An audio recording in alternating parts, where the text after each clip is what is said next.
大家好，欢迎来到蓝少解说。LPL 夏季总决赛已经在9月6日落下帷幕，但还是有很多让人回味的精彩瞬间。本期蓝少给大家带来一些下饭的操作吧。在第一局的5分35秒 ，RNG 的蜘蛛独自入侵 FunPlus 野区，看到 FunPlus 3人草中钻出，向后撤离，酒桶一闪控制蜘蛛却没有伤害，泰坦跟闪追击却被蜘蛛成功避开。另一边亚索独自操作6鸟，然而真是应了卡莎的话。我看他这边吃自己家野怪的时候也挺下饭的。37分51秒，小天爆破酒桶，先手开团，亚索衔接大招打出伤害，落地之后被瞬间蒸发，原地等待复活。卡莎顶盾和阿卡丽单挑，阿卡丽狭阵躲避伤害，潜行之后却被卡莎 Q 技能打胜残血。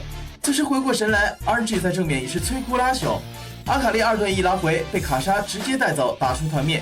想必在进贡飞回时，一定在想，队友都已经阵亡了，那我也不能苟且偷生，我去！兄弟们，我来陪你们了。可以说是 APL 里面素质比较拔尖的队伍。怎么样？这2波操作下饭吗？好了，本期视频就到这里，喜欢蓝少的小伙伴们，看了他们操作多吃点吧。拜拜。